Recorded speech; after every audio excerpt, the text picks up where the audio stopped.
സല്ലല്ലാഹു അലാ മുഹമ്മദ് സല്ലല്ലാഹു അലൈഹി വസല്ലം. പൂർണ്ണ വിശ്വാസമുള്ളവരായി മാറണം. അഷ്റഫുൽ ഖൽഖ് സല്ലല്ലാഹു അലൈഹി വസല്ലം തങ്ങൾ ഏറ്റവും കാതലായി പഠിപ്പിച്ച വിഷയമാണ് ഈമാൻ. ഈമാനുള്ള ആളുകൾക്ക് ഏറ്റവും തിളങ്ങി നിൽക്കേണ്ട ഒരു സ്വഭാവം ഉണ്ട്. അല്ലദീനഹും ഫീ സ്വലാത്തിഹിം ഖാശിഊൻ. അവരവരുടെ നിസ്കാരത്തിൽ ഭക്തിയുള്ളവരാണ്. നിസ്കരിക്കുന്നവരാണ് എന്നല്ല അല്ലാഹു പറഞ്ഞത്, നിസ്കാരത്തിൽ ഭക്തന്മാരാണ്. നിസ്കാരത്തിൽ ഭക്തിയുള്ള ആളുകൾ പിന്നെ നിസ്കാരം കയ്യൊഴിക്കുമോ? ഇല്ല.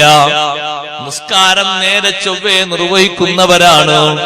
നിസ്കാരത്തിൽ ഖൽബിനും ഖുശൂഅ് വേണം, അവയവങ്ങൾക്കും ഖുശൂഅ് വേണം. രണ്ട് നിലക്കുള്ള ഭക്തിയും ഉണ്ടാകണം. രണ്ട് നിലക്കുമുള്ള ഭക്തിയും അത് ഈമാനിന്റെ ഏറ്റവും പ്രകടമായ ഒരു അടയാളമാണ്. നിസ്കാരമില്ലേ, അവനെപ്പറ്റി എന്തു പറയാനാണ്? നിസ്കാരമില്ലാത്തൊരു മനുഷ്യനെ പറ്റി എന്തു പറയാനാണ്? ഞാൻ ഒറ്റ കാര്യം പറയട്ടെ. യൗമ തബിയല്ലു വജൂഹുൻ വതസ്വദ്ദു വജൂഹ്. നമ്മളൊക്കെ പരലോകത്ത് എത്തുമ്പോ, ഖബറിൽ നിന്ന് എഴുന്നേറ്റ് എല്ലാവരും മഹ്ശറിലേക്ക് വരുമ്പോ ചില മുഖങ്ങളൊക്കെ കരിവാളിച്ചു പോ. എന്റെ വക ഞാൻ പറഞ്ഞതല്ല, ആയത്ത് വിശദീകരിച്ച് ഖുർആൻ പണ്ഡിതന്മാര് രേഖപ്പെടുത്തി. അഫ്ദലു മൻ യസ്വദ്ദു യൗമൽ ഖിയാമ. ഖിയാമത്ത് നാളിൽ ആദ്യം മുഖം കറുക്കുന്നവര് വുജൂഹു താരിഖിസ് സ്വലാത്ത്. നിസ്കാരം ഒഴിവാക്കുന്നവന്റെ മുഖമാണ്, നിസ്കരിക്കാത്തവന്റെ മുഖമാണ് ആദ്യമായി കറുത്ത് കരിവാളിക്കുന്നത്. എന്റെ സ്നേഹമുള്ള മുസ്ലിമേ, എന്റെ പ്രിയപ്പെട്ട പെങ്ങളെ, ഈമാനുണ്ട് എന്നതിന് ബാഹ്യതലത്തിൽ കാണാൻ പറ്റുന്ന ഏറ്റവും നല്ല സ്വഭാവം ഭക്തിപൂർവമുള്ള നിസ്കാരമാണ്. നിസ്കാരം തന്നെ ഇല്ലേ, പിന്നെന്ത് ഈമാന് പറയാനാണ്? നിസ്കാരമില്ലാത്തവനെ എങ്ങനെ ഗണിക്കാനാണ്? അവനെ ഏത് പേരിട്ട് വിളിക്കാനാണ്? ഏത് നമ്പറിട്ടാണ് സഹോദരങ്ങളെ നിസ്കാരമില്ലാത്തവനെ വിളിക്കുന്നത്? നിസ്കാരമില്ലാത്ത മനുഷ്യന് എന്തെങ്കിലും ഒരു വില ദീന് നൽകിയിട്ടുണ്ടോ? ഏതെങ്കിലും ഒരു അർത്ഥത്തിൽ മുൻഗണന നൽകിയിട്ടുണ്ടോ? പാരത്രിക ലോകത്ത് എത്തുമ്പോ മുഖം കറുക്കുന്ന ആളുകള് നിങ്ങളെ കുടുംബത്തിലുണ്ടാകരുത്, നിങ്ങളെ വീട്ടിലുണ്ടാകരുത്, നിങ്ങളെ മക്കളിലുണ്ടാകരുത്, നിങ്ങളെ പേരമക്കളിലുണ്ടാകരുത്. ഇബ്രാഹിം നബി അലൈഹിസ്സലാം ചെയ്ത ദുആ ഖുർആൻ പഠിപ്പിച്ചിട്ടില്ലേ? റബ്ബി ജഅൽനീ മുഖീമസ് സ്വലാത്തി വമിൻ ദുർരിയതി. എന്റെയും എന്റെ സന്താന പരമ്പരകളെയും നിസ്കാരം നിലനിർത്തുന്നവരാക്കണേ അല്ലാഹ്. നിസ്കരിക്കാത്തവന് എന്ത് ബഹുമാനമാണ്, എന്ത് സ്ഥാനമാണ് അവർക്ക് ദീനിനുള്ളത്, എന്ത് സ്ഥാനമാണ് അവരെ ഈമാനിനുള്ളത്. സുബ്ഹാനല്ലാഹ്, നിസ്കരിക്കാത്തവർക്ക് എന്തെങ്കിലും ബഹുമാനമുണ്ടോ? ഒരു ബഹുമാനവും കണക്കാക്കാനില്ല.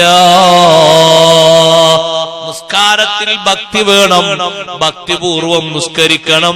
നിസ്കാരത്തിലല്ല മുഴുവൻ പ്രവർത്തനങ്ങളും നടത്തേണ്ടത്. ഭക്തി എന്ന് പറയുമ്പോ മാനസികമായിട്ട് ഭക്തിയുള്ള ആളെ നിസ്കാരമാണെങ്കിൽ അവന്റെ അവയവങ്ങൾ നോക്കിയാൽ അത് മനസ്സിലാകും. കൈ വെക്കേണ്ടിടത്ത് വെക്കണം, കാല് വെക്കേണ്ടിടത്ത് വെക്കണം, മുഖം വെക്കേണ്ടിടത്ത് വെക്കണം. ഓരോ അവയവങ്ങളും എവിടെയാണോ വെക്കേണ്ടത് അവിടെ വെക്കണം. അവിടെ നിന്ന് അനങ്ങാൻ പാടില്ല. നിസ്കാരത്തിൽ എത്തിയിട്ടല്ല ബാക്കി എല്ലാ സംഗതികളും ശരിയാക്കേണ്ടതിന് മുമ്പാണ്. നിസ്കാരത്തിലെത്തിയിട്ട് കൈയും കാലും അങ്ങോട്ടും ഇങ്ങോട്ടൊക്കെ തിരിയും മറിഞ്ഞും പോകുന്നുണ്ടെങ്കിൽ അതിന്റെ അർത്ഥം ഭക്തിയില്ല. നിസ്കാരത്തിൽ ഒരു സ്വഹാബി ഇങ്ങനെ താടി ഇങ്ങനെ പിടിച്ചിങ്ങനെ ശരിയാക്കുന്നത് കണ്ടപ്പോ നബി സല്ലല്ലാഹു അലൈഹി വസല്ലം തങ്ങൾ പറഞ്ഞു, ലൗ ഖശഅ ഖൽബു ഹാദാ ലഖശഅത് ജവാരിഹു. ഈ സ്വഹാബിയുടെ ഖൽബിന് ഖുശൂ ഉണ്ടായിരുന്നെങ്കിൽ, മനസ്സിന് ഹൃദയത്തിന് ഭക്തി ഉണ്ടായിരുന്നുവെങ്കിൽ അവയവങ്ങൾക്കും ഭക്തി ഉണ്ടാകുമായിരുന്നു എന്ന് പറഞ്ഞു. അപ്പൊ അവയവങ്ങളുടെ ഭക്തി ഖൽബിന്റെ ഭക്തിയുടെ തെളിവാണ്. കൈ ഇങ്ങനെ കിട്ടിയാൽ ആ കെട്ടിയെടുത്ത് വെക്കണം അവിടെ കൈ. പിന്നെ അനങ്ങാൻ പാടില്ല. ചൊറി വന്നാലും മുറി വന്നാലും അങ്ങോട്ട് ചെരിഞ്ഞാലും ഇങ്ങോട്ട് ചെരിഞ്ഞാലും കുപ്പായം ശരിയാക്കാനും തുണി ശരിയാക്കാനും ജുബ്ബ ശരിയാക്കാനും തലക്കെട്ട് ശരിയാക്കാനും മൂക്ക് ശരിയാക്കാനും കാത് ശരിയാക്കാനും ഒന്നിനും കൈ അനങ്ങാൻ പാടില്ല. ഒരൊറ്റക്കെട്ടിൽ അവിടെ വെച്ചു. എവിടെയാണോ ഓരോ അവയവങ്ങളും വെക്കേണ്ടത് അത് അവിടെ തന്നെ വെക്കണം. അവിടുന്ന് അനങ്ങാതെ വെക്കണം. അത് നിസ്കാരത്തിലുള്ള ശ്രദ്ധയുടെ തെളിവാണ്. ആ ശ്രദ്ധ എങ്ങനെ കിട്ടിയതെങ്ങനെ? ഖൽബിന്റെ ഭക്തി കൊണ്ടാണ്. നോട്ടം നോക്കേണ്ടിടത്തേക്കാണ് നോക്കേണ്ടത്. ഒരൊറ്റ പോയിന്റും അങ്ങോട്ടും ഇങ്ങോട്ടും നോട്ടം മാറ്റി പോകരുത്. സുബ്ഹാനല്ലാഹ്, മേലോട്ട് നോക്കിയപ്പോഴല്ലേ നബി സല്ലല്ലാഹു അലൈഹി വസല്ലം തങ്ങൾ പറഞ്ഞത്, മബാലു അഖ്വാമിൻ യർഫഊന അബ്സാറഹും ഇലസ്സമാഇ ലയന്തഹുന്ന അൻ ദാലിക വലതുഖ്തഹുന്ന അബ്സാറുഹും. എന്താണ് ചില ആളുകളുടെ അവസ്ഥ? അവര് കണ്ണുകൊണ്ട് മേൽപോട്ട് നോക്കുന്നു. മേൽപോട്ട് നോക്കിയിട്ടോ സുബ്ഹാനല്ലാഹ്, ആ നോക്കുന്നതിനെ ഗൗരവത്തോടെ തങ്ങൾ പറഞ്ഞു, ഒന്നുകിലും ആ പണി അവർ നിർത്തണം, അല്ലെങ്കിൽ അവരെ കണ്ണുകൾ പിഴുതെടുക്കപ്പെടണം. അത്ര ഗൗരവത്തോളം പറഞ്ഞു. അതിന് ഈ ഹദീസും ഈ വിഷയങ്ങളും മാത്രം പറഞ്ഞാൽ പോരാ. പള്ളിയും മറ്റൊക്കെ ഉണ്ടാക്കുന്ന ആളുകളോട് കൂടി ഒരു കാര്യം ശ്രദ്ധിക്കാൻ വേണ്ടി പറയണം. നോക്കാൻ അലങ്കാരമുള്ള ഒന്നും നോക്കേണ്ടടുത്ത് ഫിറ്റ് ചെയ്യാൻ പാടില്ല. ഇപ്പൊ ചില പള്ളിയിൽ കയറിയാല്, ഞാനങ്ങനെ പറഞ്ഞു എന്ന് പറയും, പരാതി പറയുന്നത്, അതുകൊണ്ട് വീണ്ടും പറയാം. ചില പള്ളികളിൽ കയറിയാല് പള്ളിന്റെ മുൻഭാഗത്തുള്ള അസ്മാവ് മുഴുവൻ എഴുതി, അസ്മാഉൽ ഹുസ്ന ഒരു ഭാഗത്ത്, അസ്മാഉൽ ബദർ, പിന്നെ എന്താണത്, എല്ലാ ഇസ്മുകളും അങ്ങനെ എഴുതി വെക്കാൻ പാടില്ല.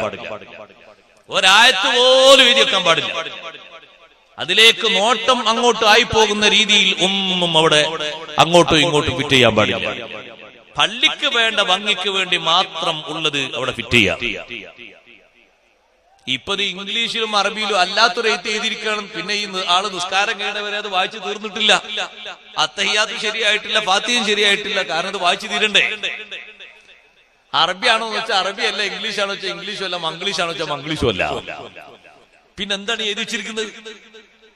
അത്തഹിയ്യാത്ത് കഴിഞ്ഞ് എല്ലാവരും സലാം വിട്ടപ്പോ ഇയാളും സലാം വിട്ട് ഇയാൾ ആദ്യം ചോദിക്കുന്നത് എന്താണ് എഴുതിച്ച്? വായിച്ചിട്ട് മനസ്സിലാകുന്നില്ല. അത്രയും നേരം വായിക്കുന്നു. ഓതിയതൊന്നല്ല, ഫാത്തിഹ ഓതിയിട്ടില്ല, അത്തഹിയ്യാത്ത് ഓതിയിട്ടില്ല, ഒരു ദിക്ർ ചൊല്ലിയിട്ടില്ല, മൂപ്പരത് വായിക്കുന്നു. എന്താണ് പടച്ചോനെ എഴുതിയത്? ഇംഗ്ലീഷ് അല്ല, ഇംഗ്ലീഷിൽ ABCD ഇങ്ങനല്ലല്ലോ. അറബി അല്ല, നമ്മളൊക്കെ പഠിച്ചിരുന്നത് അറബി. ആ അറബിയിൽ ബാ ഇങ്ങനല്ല. ഇതെന്താ എഴുതിയത്? എഴുത്തല്ലേ അതിന് കാരണം. അതിന് ചില ആൾക്കാരൊക്കെ പറയണം, അതെ അപ്പൊ കാബന്റെ കില്ലന്റെ മേലെ എഴുത്തുണ്ട്, ഖുർആൻ എഴുത്ത്. കാബന്റെ കില്ലന്റെ മേലെ ഖുർആൻ എഴുത്തുണ്ടെങ്കിൽ പള്ളിയിൽ അങ്ങനെ എഴുതണം എന്നാരും നിയമം പറഞ്ഞിട്ടുണ്ടോ? പള്ളിയിൽ എഴുതണ്ടേ എന്നുള്ളത് ഇസ്ലാമിന്റെ ഉലമാ ഫിഖ്ഹിന്റെ പണ്ഡിതന്മാര് വേറെ പറയും. പറഞ്ഞതനുസരിച്ച് കേൾക്കണ്ടേ. ലാ ഇലാഹ ഇല്ലല്ലാഹ് മുഹമ്മദ് റസൂലുള്ളാഹ് അപ്പുറത്തും ഇപ്പുറത്തും എഴുതാൻ പറ്റുമെന്ന് ചോദിച്ചതിന് വരെ മഹാന്മാര് മസ്അല പറഞ്ഞു. ആളുകളുടെ ശ്രദ്ധ അതിലേക്ക് തിരിഞ്ഞു പോകുമെങ്കിൽ അങ്ങനെ എഴുതി വെക്കാൻ പാടില്ല. ഭംഗി എന്ന് വിചാരിച്ച് എല്ലാം കൂടി അങ്ങനെ എഴുതാക്കാൻ പറ്റും. ലൈറ്റ് തന്നെ നോക്ക് നിങ്ങൾ, ആളുകളെ കണ്ണഞ്ചിപ്പിക്കുന്ന രീതിയിലാകാൻ പാടില്ല. ഇതിപ്പോ ഉറൂസിന്റെ ലൈറ്റ് ആണ്. ഉറൂസിന്റെ പരിപാടി കഴിഞ്ഞാൽ അതൊക്കെ ലൈറ്റ് ഒക്കെ അയച്ചു പോകും. ഈ ലൈറ്റ് അങ്ങനെ കൊണ്ടുപോയി പള്ളിയുടെ ഉള്ളിൽ ഫിറ്റ് ചെയ്താല് ആരെ ഫാത്തിഹ തീര? ആർക്കാ ഖുല്ലല്ലാഹു ഓതാൻ കഴിയ? ആർക്കെങ്കിലും വജ്ജഹത്തു അത്തഹിയ്യാത്തു എന്തെങ്കിലും ഓതാൻ കഴിയോ? കാരണം ലൈറ്റ് ആ ലൈറ്റ് ഇങ്ങനെ മിന്നിട്ട് ഇങ്ങനെ വരുന്നുണ്ട്. പിന്നെ അവിടുന്ന് ഇങ്ങനെ അങ്ങനെ അങ്ങോട്ട് പോകുന്നു. പിന്നെ അവിടുന്ന് ഇങ്ങനെ ഒരു അക്ഷരങ്ങൾ വരുന്നുണ്ട്. ഇതൊക്കെ കൂടി